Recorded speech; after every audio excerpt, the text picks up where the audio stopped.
That work? Yeah, it worked. Okay. Ah, hello, Norm. Okay. Hey, how's it going? Pretty good.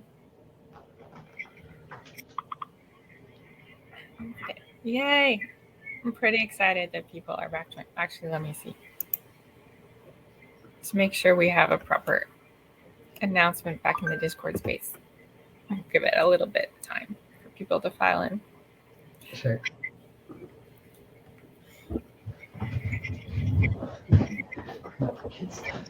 Yeah. How are they?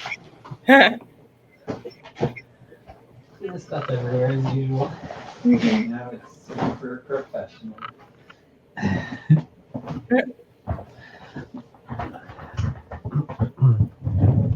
Well, if you want to speak to work-life balance, there we go. Life and work. Yeah, to balance outside this room for an hour. Yeah. So I come to use the switch, so it's a big Uh, ask. It's a big ask. Yeah. oh, yeah, that's a huge. That's okay. They have other screens that they can attach their faces to. Mhm.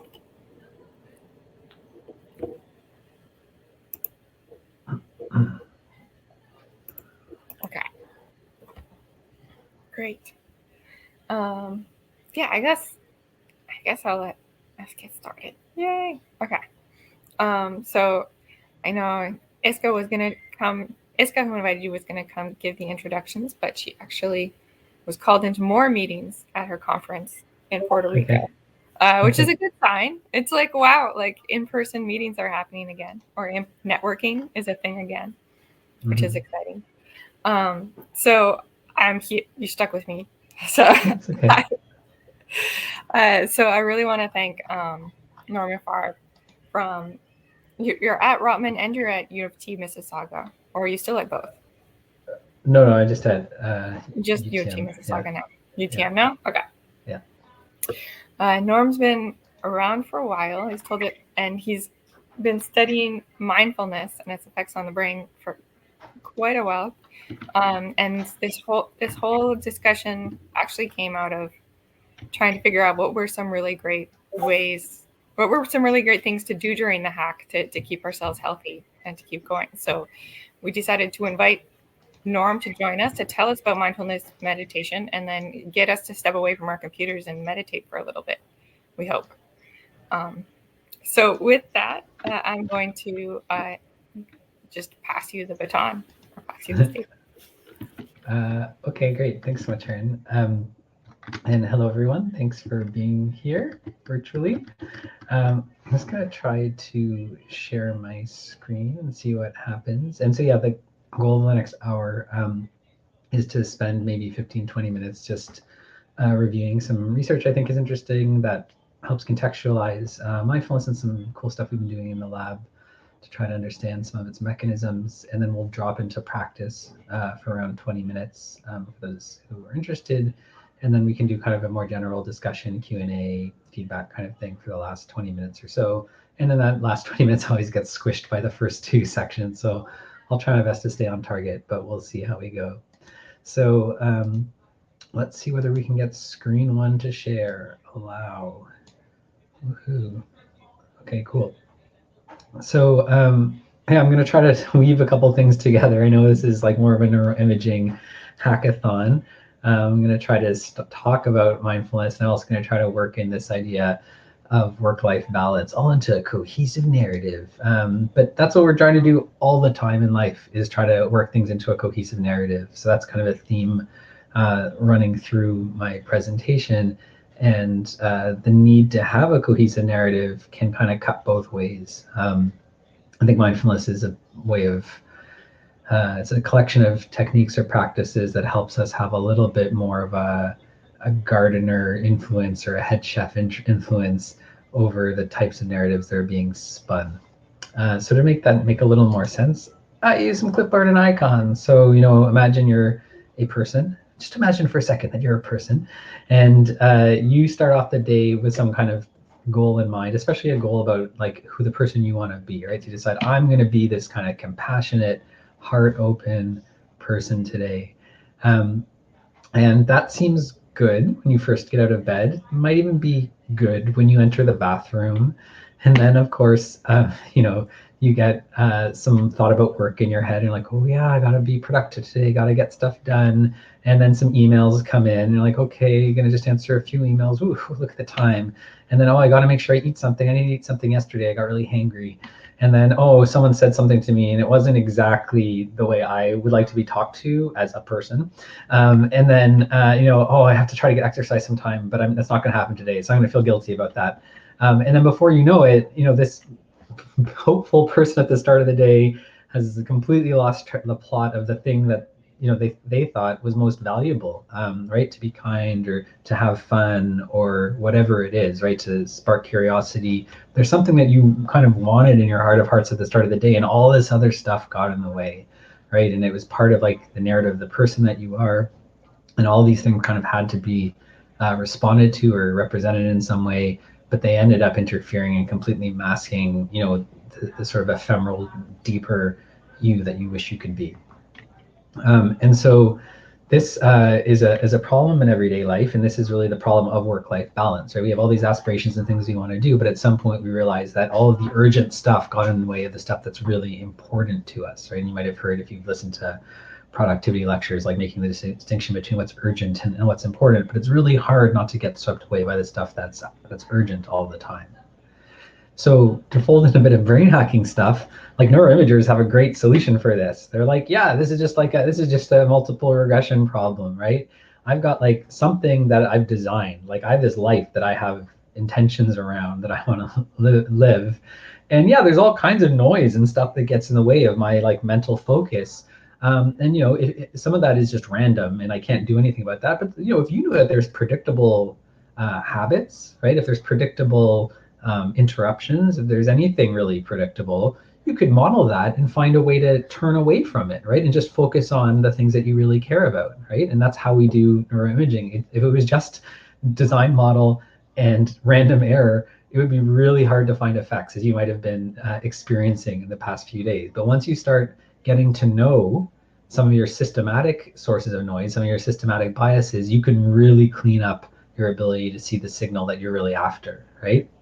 And that signal in real life could be that signal of connection, or that signal of having space to do what you want, or even this signal of like things are okay right now. Maybe you know about that signal, but there's just too much noise. And what I'd argue, and I think what's been argued over decades of research, is that some of these signals, some of these sources of interference are actually really predictable. And if they're not fully predictable, they're at least discoverable and knowable, right? And you can model them, and you could actually make intentions as to whether you want to continue to allow those things to be part of your, right now relating to experience life model or not. And so there's this kind of idea that mindfulness represents a collection of techniques that helps you do this sort of real life modeling. And just like learning to hack, a bunch of neuroimaging data, you might need to learn how to hack your experience in a way if you're really going to be able to remove these sources of noise. You do this kind of meditation practice and you think, oh, here's this like recurring concern I always have about getting fat. And a lot of times that derails me. What if I practice noticing I'm having that concern, like, and then not getting sucked into it, right? Oh, that here's the thing I do where I replay like an unkind conversation or some sort of indignity over and over again for 4 hours every day when it happens to me, and then I run out of time and get tired and fall asleep. Oh, what if I didn't do that? Oh, I sorry, I picked the one.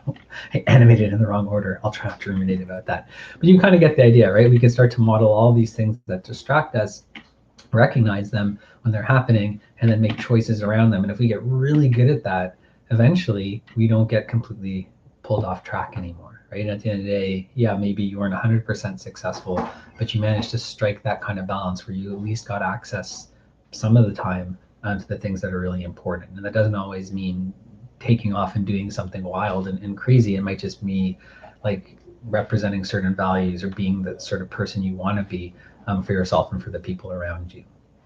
Okay, so that's my attempt to sort of draw some parallels between what we're doing when we do neuroimaging processing and when we try to process the stream of our own experience and make sense of it and actually have some choice within it. And so if it's so simple, like, oh, just regress things out, like it seems really simple with neuroimaging too, right? Oh, just model, some motion, model some like drift, and then bam, you have a paper, right? But we run into these kind of walls. It's not as easy as it seems. It's not always easy to know what to model. And even when you know how to model it, it might be that certain things are confounded, right? So I want to be kind, but I also have to be in relationship with someone who causes a lot of strife or triggers me. How can I be kind when it's sort of like confounded with being around this person where I have a negative conditioning, right? So we run into these walls all the time. And even when we kind of know what our distractors are, they might still kind of carry us away. And so this kind of barrier we run into has a really, I think, somewhat reverse inferency, but growing in popularity kind of neuroscience explanation, which is that we have this system running in our brain that's job is to make things like systemic and regular and predictable. Initially, if you believe the evolutionary stories of the default mode network, just to keep us like breathing and our heart pumping in the right rate and things like that, but also now moving up to conceptual levels, so that we think about the right things, we attend to the right things, we have the right behavioral response action repertoires to the right to contextual stimuli, and all this is supported by a network that's trying to keep the narrative, the associations, the things we attend to running in more or less a predictable and habitual way, right? So there's this idea that it's not just an equal playing field where you pick some things and discard others. These are kind of systemic. There's a system that is giving systemic biases to what we attend to and what we process more deeply, right? And you can see this, that like self-related thought process is elaboration about what's most important to us, whether things really relate to us, tend to activate this network, whereas almost no other conceptual elaborative activates the default mode network. It almost always deactivates it and lets like an executive system take over. But in that sort of maybe lies the rub, right? That there's an alternative to just like hoping that things are just going to be fine by force of habit. There is actually this opportunity to disrupt the everyday if we're willing to kind of acknowledge that what's going on is not exactly what we want and we're willing to make a change about it. This is actually the extended panel. It's the "this is fine" meme, and then it goes even crazier from here. We only always see the front panel of the comic when we see the meme. So you can check out Casey Green if you want to see the whole craziness that happens when the dog realizes things aren't fine. And so it's this moment kind of letting in the fact that there is a disconnect, that the pattern of habit is starting to overrule our more ephemeral but maybe more noble intentions for who we are and how we want to be, that really there's an opportunity, I would argue, for change, right? That we need to not just always prioritize prior knowledge and stability, but also really value and put effort, like direct attention, provide intentionality around letting change and letting things be different. And so this is my little mock-up of like a predictive coding framework. I don't know if did that in the hackathon with the idea that we're always, every moment, every layer of the brain is always some form of predictive anticipatory representation coming into contact with some sort of input, ostensibly from the world. It could be from our bodies, it could be from a lower level of representation. And what's motivating for us is the disconnect. And a lot of times you want the world to change so that we don't have to change inside. But it's also possible, though it's not talked about as much, to engage in what's called perceptual inference, where you actually think maybe my model is wrong, right? And it's a bit scary because the model is you, like the model is all the priors in your brain. But it's possible to update your priors, not just always try to change the world so your priors don't get violated. Right? I think if you look at a lot of clinical conditions, this is often the issue, right? You have some kind of prior that like I shouldn't feel any pain. In a chronic pain condition, you often do have pain sensation, and so there's always a motivation that something's wrong. And the idea that maybe you could, instead of trying to get rid of the pain signal, which sometimes can't be gotten rid of, or at least not all the time, that maybe you need to adjust to a life where pain is present. And that's maybe easy to say, hard to do, but there is perhaps a way to do this if we can stop relying our priors and on our habits on this information that is really being, in large part, I think, perpetuated and instantiated by the default mode network. And so the alternative to that is actually a lot of our brain, right, which is letting in new information, sensory cortices. And mindfulness, as it's taught most often, is a process of sensory exploration and sensory foraging as a counter to the force of habit.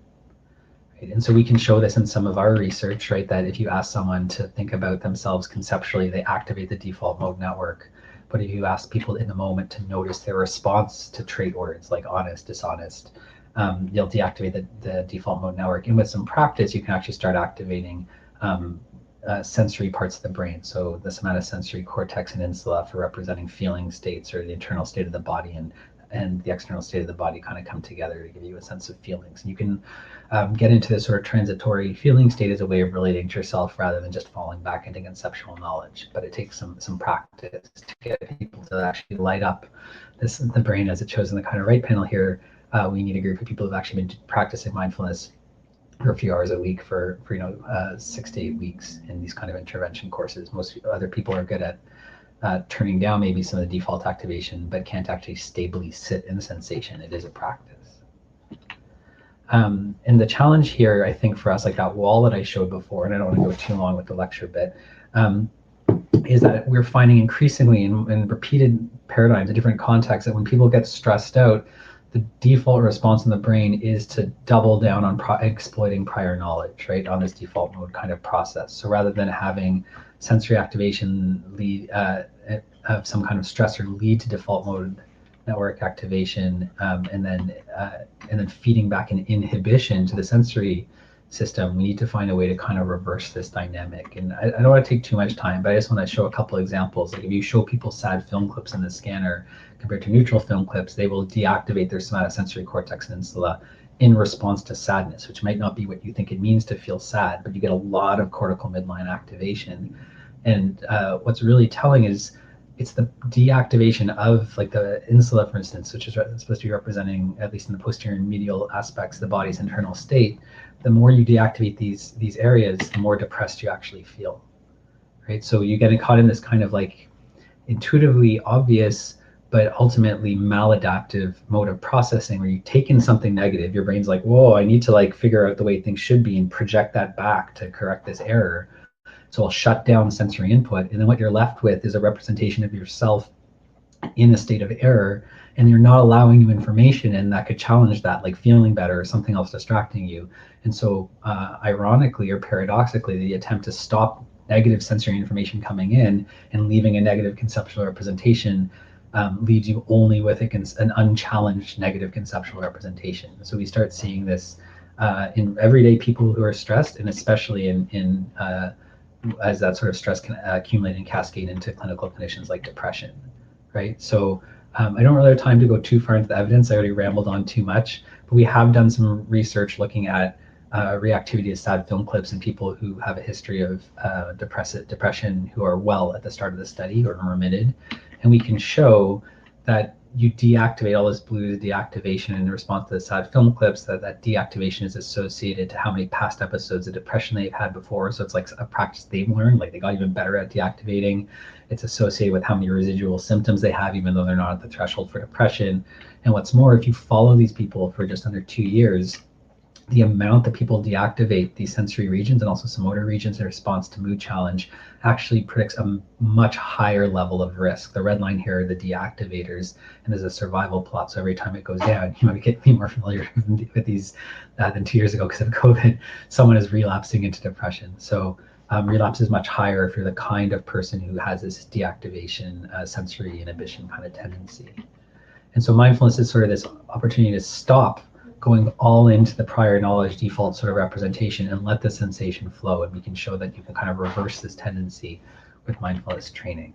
And the magic of it is the practice itself is super simple, right? You just have to be able, even though it's hard to do, when you notice you're going really conceptual about things, or really you're attending to anything that wasn't your intention, all there is to do is to reattend to that sort of sensory input, and you're starting to reframe your context for experience to be one that welcomes, values sensory information, which is a little bit of a Trojan horse for valuing things changing. Okay, so that's my mindfulness in a nutshell. There's other stuff I want to talk about, but I don't think we have time. That when you focus on like your breath, it actually deactivates most of the cerebral cortex. But if you are good at reading your body signals and you report like a comfort with that, you don't reactivate everything. You can actually like keep things along the cortical midline still relatively spared, at least along the cingulate. So there's all kinds of stuff that's still coming out of the lab that helps clarify these mechanisms. It's not just about shutting down all conceptual thoughts, but learning to be a bit more selective with it. And that just kind of gets back to sort of the ideas I was bringing up before, is like we kind of know what we're up to, but just all this stuff gets in the way. And so mindfulness allows us to go sensory, which serves to really deactivate or dishabituate over time some of these conceptual representations that keep flooding our minds. And if we can do that in a skillful way, we can still choose to selectively activate and attend and reward with our attention the elements of our experience that we value, instead of it just being a product of accumulated habit, which is what I would argue like most of our conscious life is. Okay, so that was like a ton of conceptual stuff to move through. I think it's probably enough conceptual stuff. I just want to acknowledge my mentors and the students who worked with this and the funding agencies, and in the spirit of a true academic talk.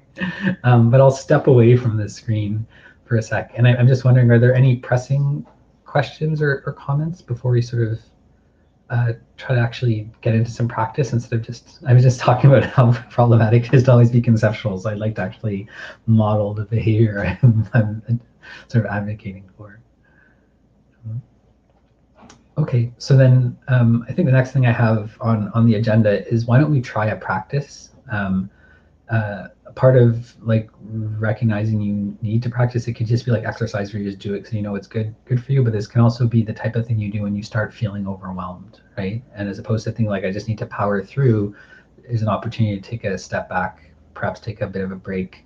You could do other things, but one of the things you could do is do a brief kind of meditation practice. So what I'm going to try to take us through, and really every instruction I give is just an invitation, so you never have to follow something if it seems weird for you, but is to orient attention to a sensory input. And then we're going to try to stick with that input for a while and just see what happens. And then towards the end of the practice, we'll sort of let ourselves open up and just see if things feel any different. Okay, so what I'd recommend is, if it's comfortable for you, you can just find a position where you think you can have a modicum of intention, so you won't just pass out, but that you're comfortable, right? So you don't have to sit like crazy rigid or something like that. If you're really tired, I recommend sitting with a bit of like posture intentions, or even standing up. And if you're really edgy, I recommend like let yourself relax or even lie down. Find that sort of kind of sweet spot. And if you like, you can close your eyes. It's not necessary, but if your eyes are open, especially in this screen world, I would pick somewhere that's not the screen just to focus on. Like just a soft downward gaze is the most typical instruction. And so any meditation worth its salt has three elements, I would argue: intention, attention, and attitude. So let's see if we can set an intention together, that we're going to say, like, right now, I'm going to try doing some meditation. And that's what I'm trying to do right now. I'm really clear that there may be other things I'm going to do later. There's things that came before. Right now, I'm going to just explore meditating. And we'll see what that means. I might not even know what it means, but that's what I'm trying to do. Because if that intention is clear, it gets really clear whether or not you're following your intention. If it's muddled, like I'm going to do this, but also I'm going to try to multitask, it's really easy to get lost. So just taking like 10 seconds and thinking for yourself, like, I'm really going to give this time, I'm going to dedicate this time to exploring a meditation practice.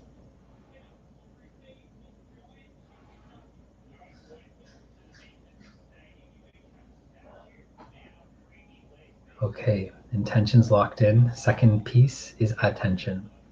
So as you might have guessed, I'm going to recommend that you find something sensory and something precise to anchor your attention to. Very commonly, this is some part of the body or the breath, the feeling of the breath itself. But in our more trauma-informed world, we recognize that it's important that you find a target of your attention that is safe for you. So I would still recommend we play with the breath a little bit, but there's lots of different ways you could focus in on your breath. You could focus just on the feeling of air on your nostrils or lips as you breathe. You could feel a coolness and warmth on the back of your throat on the out breath and in breath respectively. You could focus on the movement of your chest, belly, ribs, or even the tips of your shoulders as you breathe in and out.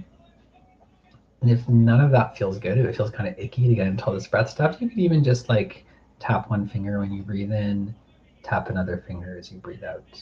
So my invitation is to pick one of those things. Right? I'm going to focus in right at the little place right above my belly button, but you can pick just a focus for yourself. But again, just like the intention, pick one place so it's really clear when you check in with yourself, like, am I still on this place or not? Because if you're like, oh, just see what happens, you're going to get lost. And once you've picked a place, try to let your mind just be filled with whatever sensation comes in from that place, the movement of the body in conjunction with the breath. Just how does it feel to be breathing right here and right now?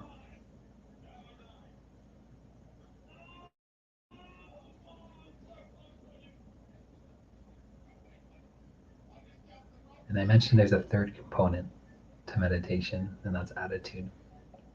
And so, what I invite you to do is to try to be gentle and curious with yourself about how this goes. You might be anxious, am I doing it right?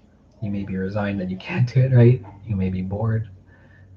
You may be feeling all kinds of things. Can you bring to this experience a sense of curiosity?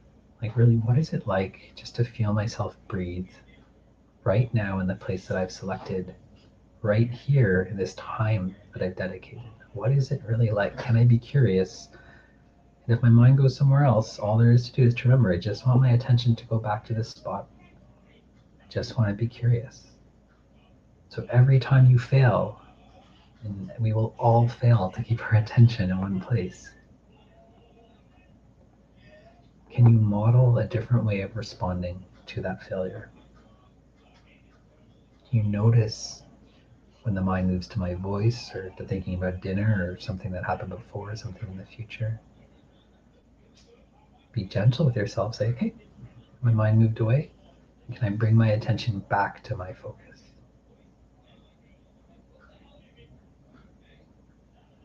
In doing this, you are really speaking the only currency the brain cares about. It doesn't care about the thoughts you say towards this construct of self that you like or dislike yourself or how you're doing. It learns by metabolism and your ability to guide metabolic processing is the process of attending.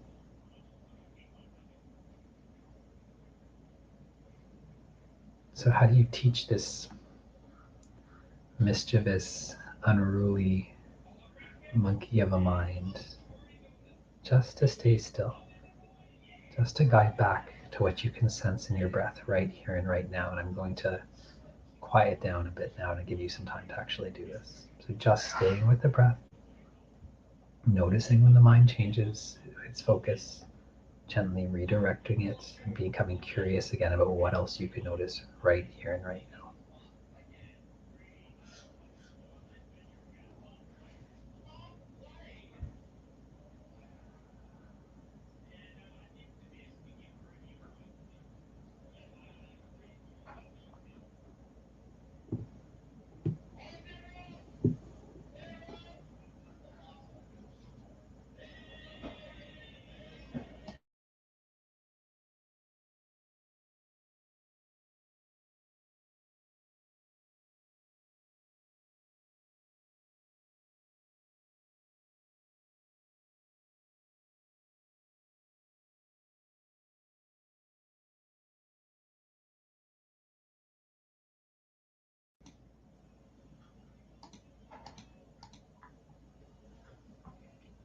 And if the mind has wandered, again, just noticing where it's at, bringing it back to your focus.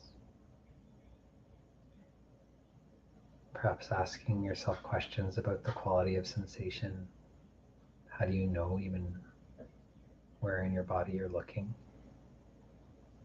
Is there a constant kind of feeling or just sort of crackle in and out?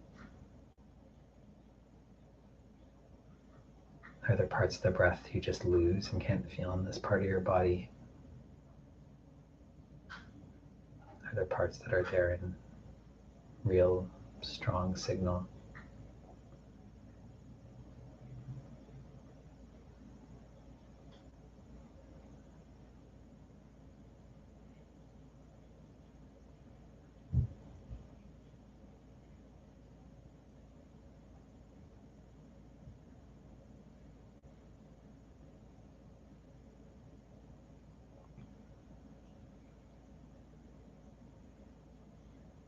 all there is to do is notice.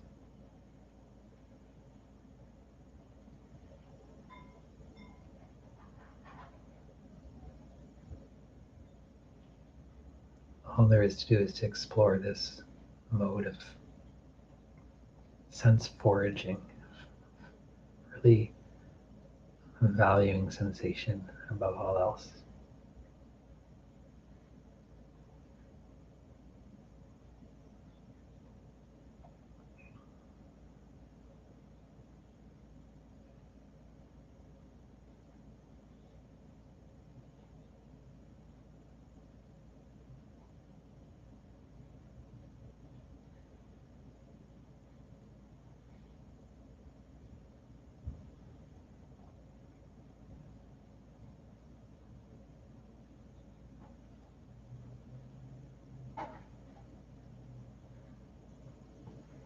And perhaps noticing if you have been getting distracted, like what are the types of things that are distracting you? Perhaps every time you notice your mind is wandered, just labeling for yourself like where the mind wandered to. Just for a moment, acknowledging that's where it went, and then bringing attention back to your target.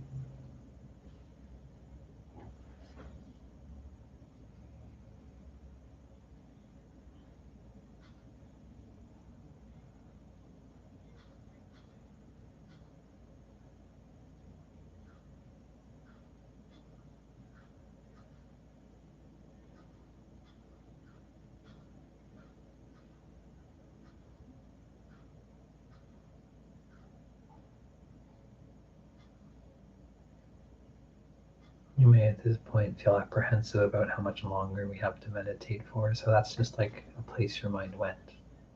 You may be noticing sensations in your body that you didn't expect to feel, or feelings bubbling up you didn't expect to feel. So as we strip away some of these systematic contributors to our mental space, other things become observable, right? We're just letting ourselves feel, and by doing that, in essence, we're reducing the general state of noisiness in some parts of our brain at least,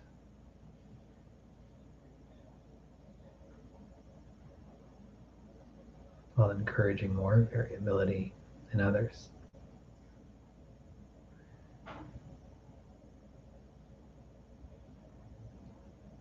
We're changing that crucial signal to noise ratio.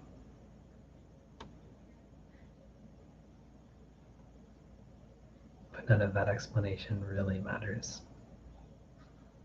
What matters now is, are you still feeling, are you still sensing the thing that you intended to sense?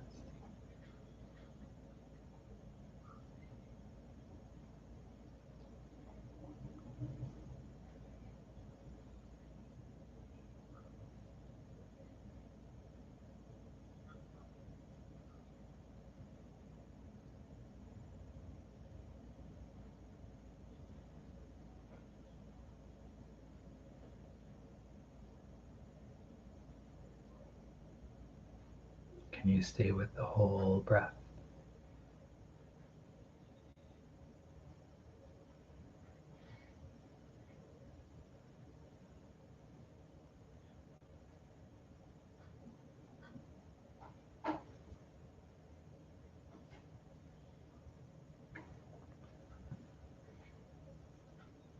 If you did, great. And if you didn't, great, guess what? There's another one coming. Try again.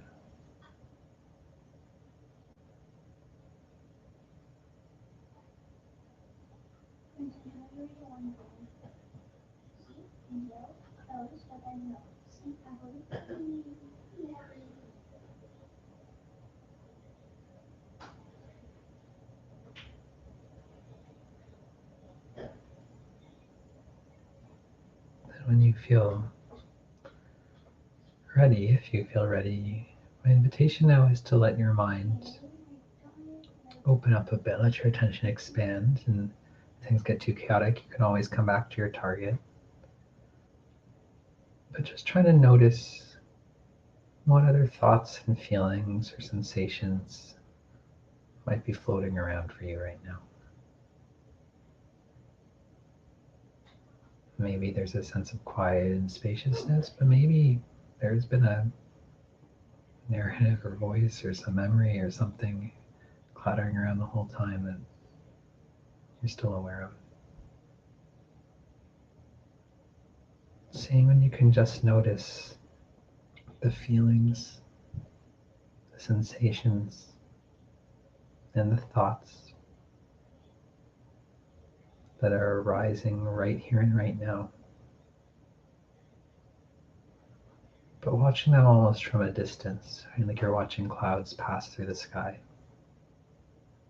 There's that thought about work. There's that itch in my throat, oh, that fear about maybe getting sick. There's that unexpected feeling. What's that about? But just notice them as they come and let them go. Label and release.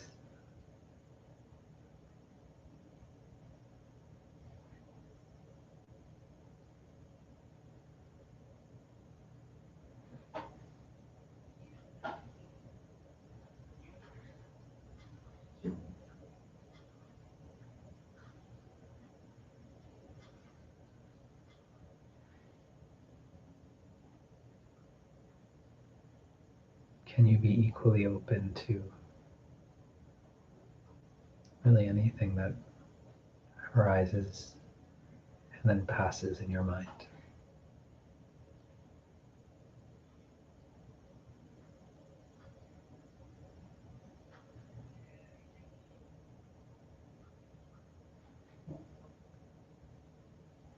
No need to justify or explain why you're having an experience, or to oppose it, or even to endorse it.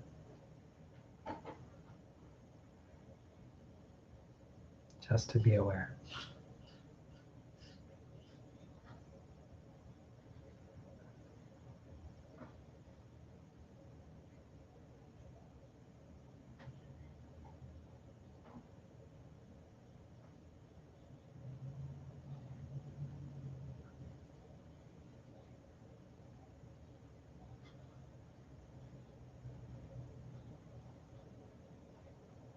What if all these feelings and thoughts and abstract concepts and memories were just other sense ingredients?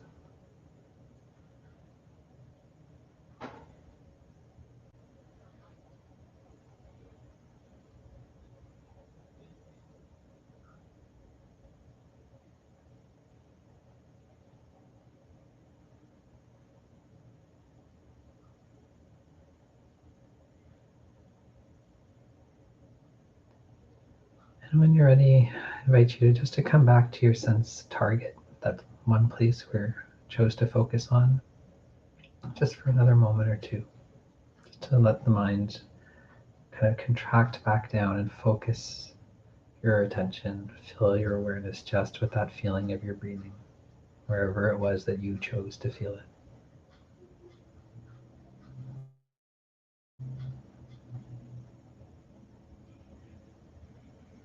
And letting everything else go.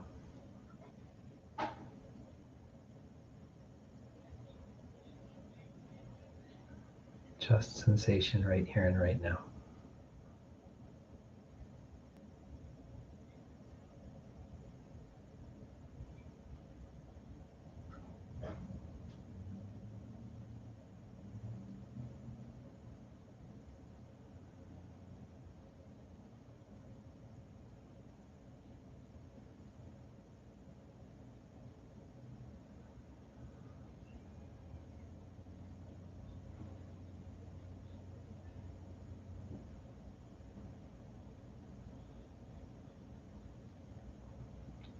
Okay, and when you're ready, I invite you to sort of come back into a regular world. If your eyes are closed, you had some sort of special posture, you can sort of inch yourself back to normal life and wiggle things out, stretch it out, blink rapidly, whatever it takes to kind of wake yourself back up.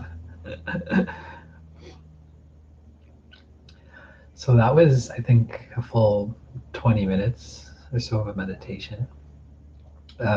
We mostly did a concentrative practice, which is also known as an absorption practice, where we try to go really focused and sensory. That's one of the two big moves you do in meditation. That would also be the kind of thing I talked about that maybe deconditions some of the conceptual stuff because you're really trying to flood resources into just sensory intake. And then I tried to give just a little bit of a taste of what would be known as more of like an insight practice or an open monitoring practice where you just let anything come in.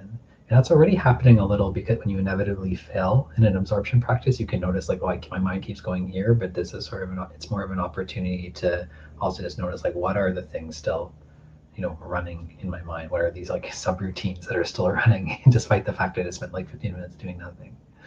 And sometimes that can be revealing, right? Like, wow, like my mind goes to this place a lot. I didn't realize that I was so deeply conditioned to think about the X, right? Or to feel this kind of thing, or to attend to these types of sensations. And so that's why they're known as kind of more insight practices, because you get this insight like, aha, that's the content. The default mode network, to the extent that that's the right description to that part of the brain, is running all the time when we talk about like higher cognition in the default network. And then once you know that's what's running you, you can make a choice. Like, am I okay with that being like one of my top 5 things I devote thoughts to? And if it is, great. If not, like maybe there's some room to turn away from it and maybe even do more generative practices, which we didn't have a really time to do today, where you actually try to not just de-habituate some thoughts, but actually find awareness of things that you do value, like loving kindness, connection, kindness, whatever it is. We did a little bit of trying to find the kernel of curiosity, because I think that's important for any practice. Okay, so that was a lot of conceptual stuff. I couldn't help myself, and I still had a lot of conceptual stuff happening in the meditation, but I am trying to stay true to the promise and have some time for feedback or question and answer. So I'm not sure how many people we had along on this little journey, but does anyone want to share what it was like for them or ask some questions about either the lecture or the meditation or something beyond? Yay. Let's see. Can we at least get some emojis in the chat? Happy faces to make sure we're still there. Yeah, not sure. Yay. Thanks. Okay, great. Thank you. Um, so do people have any questions, or even do you want to just share? Like, it's okay that like I know I try to talk in a super laid back, like relaxed voice because it's usually a bit helpful. They don't really have to deliver the meditation that way, and there's nothing wrong with you if it wasn't relaxing. Like if you're like, I hate this. um, it's not necessarily something that you can just practice away, right? For some people, okay, yeah. So I have trouble with mind wandering. Tips to quiet the mind. Um, yeah. So there's just 2 tips. One is like notice your mind wandering, and the second tip is reattend to the thing you wanted to attend to. And just like crappy muscle, it will like you can develop this as a skill, right? And of course, it's not like in a vacuum. If you're really stressed, if there's a lot of distraction, if it's a noisy environment, my kids are like blasting YouTube Minecraft videos in the other room. I don't know if it was picking up on that. Like it can be harder than in other situations. That's why people go on retreats. Yeah, but every time mind wandering happens and you kind of get into like even why am I mind wandering? Like it's more mind wandering. So that's the only counter to deep, not the only counter, but a deep counter to like a conceptual intrusive pattern is just to disengage that conceptual system, like the habit system is maybe even a better term than the conceptual system. um, and this shows up in like really classic Buddhist texts where they're called like sankharas, and this idea that every time you do this you're peeling a layer of like conditioning away. But it also shows up like in behaviorism, which I think we don't hate anymore in psychology. I'm not sure what general tense is, but still we believe in like conditioned responses and things like that. So you have something happens, you have a thought, it's not what you wanted, and then rather than like going further and rewarding it with more attention, more resources, you just turn away from it, right? And so you break the chain of conditioning, and then it makes, in theory, though it's definitely not a linear process, but a heteroscedastic process with a linear trend, you'll eventually start doing it less and less, even though it's not totally linear. So but the biggest thing is, if you don't want to be mind wandering, you need to have an intention of where you want your mind to be. That's why I started with the intention. Otherwise, like, how do you know that you're mind wandering, right? And there might be times you're happy to mind wander, you're trying to brainstorm or think of something creative. So set an intention, and it is an exercise. It can get tiring, so don't set an intention like or I would recommend, it's not as skillful to set an intention like for the rest of the day I won't mind wander, because like what, like give yourself like an achievable time. Yeah, so say like for the next 5 minutes I'm going to practice being focused on like the taste of this thing I'm eating, or I'm going to really practice, I'm going to practice just answering this email.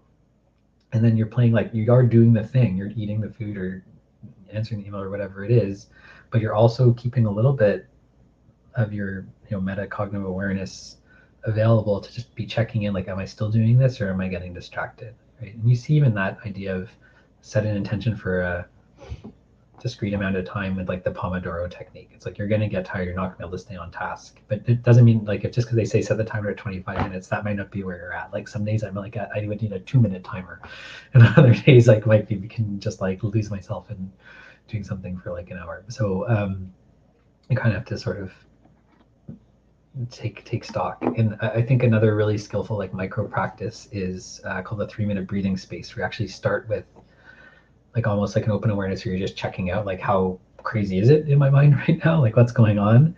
You do that for like 45 seconds, then you set an intention to concentrate for like a minute or two and on something sensory, right? Yeah, and then you do another 45 seconds, so you check back in and you just see if stuff shifted, right? And then if like it didn't shift at all, you can do it a few more times. And if I would say, if sensory concentration practice like on your own doesn't work, maybe you have to find some other practice that it has more of like an attractor state, right? Forever not sitting still with not a lot of input isn't the best thing for everyone. Like some people like movement based practices, but I would really encourage, especially at the start, that it's something sensory motor, not something conceptual that you're going to focus on, because it's too much of a family resemblance to the kind of things that will most often lead you astray.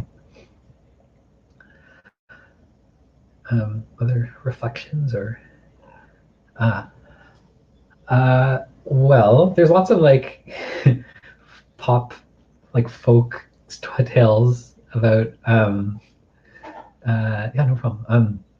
There are also folk tales about like how meditators don't need to sleep that much. I don't sleep that much, but that's just because I have kids and I'm a professor. So you put those two things together and you don't sleep a lot. But like, I don't think it's because of meditation that it's good for me. Uh, I think people meditate for different reasons. There's a bit of like a hubris. Sometimes meditation teachers will say like, mindfulness is not about falling asleep; it's about falling awake. But it's like you kind of use it for what you want, right? So um, I think when we talk about relaxing with meditation, you could meditate just to relax and focus on like keeping your breath nice and slow and pulling your attention away from like arousing ideas or memories or things like that. And you could actually use it to achieve sleep more regularly and more consistently. So you could use meditation as a way of getting into like a sleep state. But I think what we're trying to do when we talk more of like an insight or like a personal growth practice is it's more of an active engagement than falling asleep. So though and this gets back to a slide I didn't really have time to get into enough, that when someone first starts focusing on the breath, for instance, what you tend to get is just a general like relaxation response. You see a lot of the cerebral cortex kind of quieting down.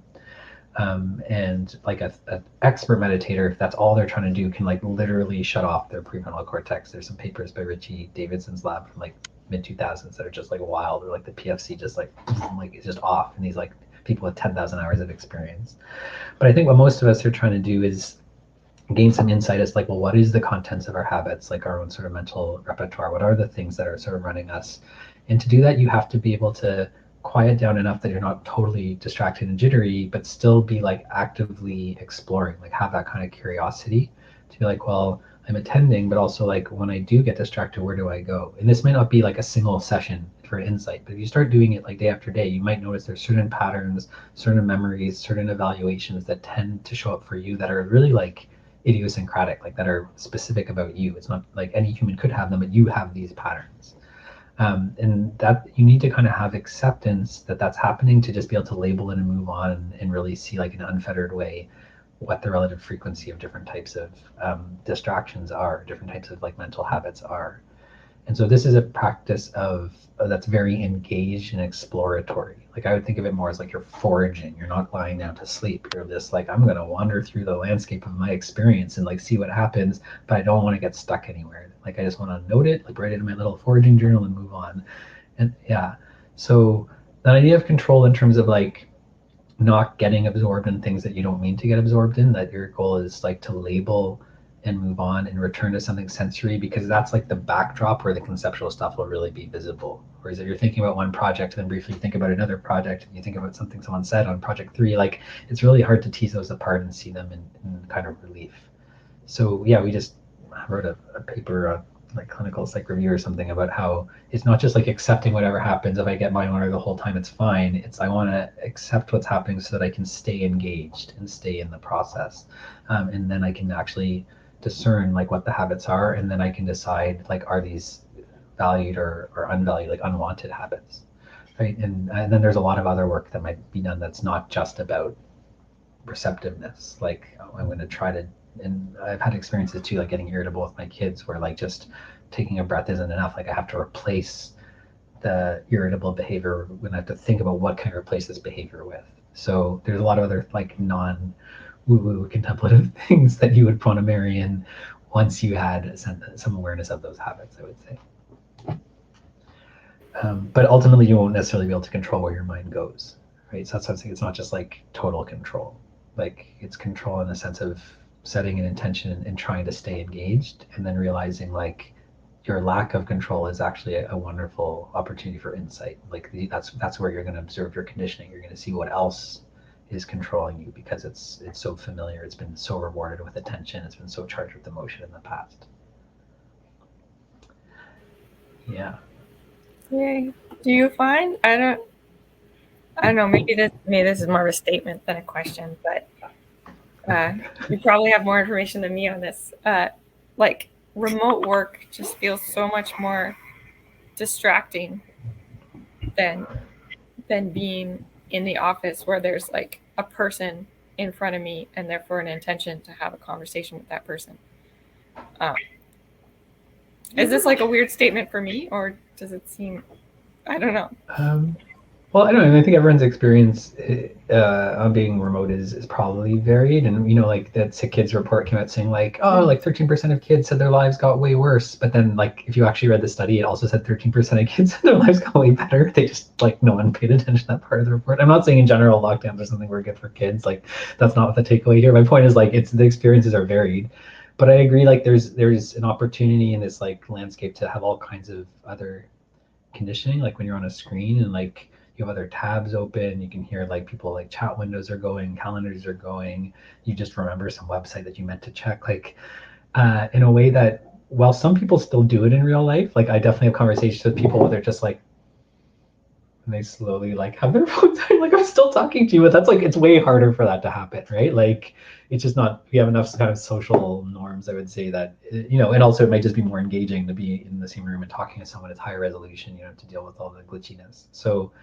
um yeah, so like I think the distraction is there, but again, it is about cultivating habits, and sometimes like a change of context would help. I would say like when it got time for me to write my PhD dissertation, I had so many bad habits about sitting at my desk in my lab. I was unable to write any of my dissertation in the lab. Like I still do like analysis and stuff, but I had to like literally go to coffee shops or sometimes I went to like the middle of Sunnybrook because I knew there was no Wi-Fi, and just like crank out like a first draft of the chapter because I just realized like there was so many competing condition things I did after like 5 years in the lab that I just was like unable to function there anymore.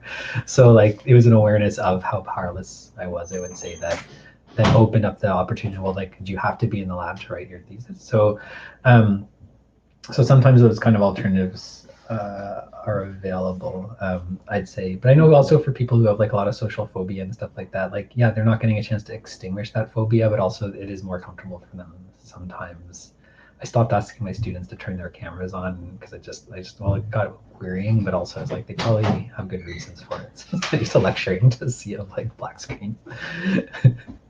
um, so I don't know. And then also if you're at home, like there's all the comforts of home as well, right? Like the nap factor, the threat of napping is real. If you're at home and you're tired, because at work you probably wouldn't like pull set up a bed under your desk. Like I know some people do.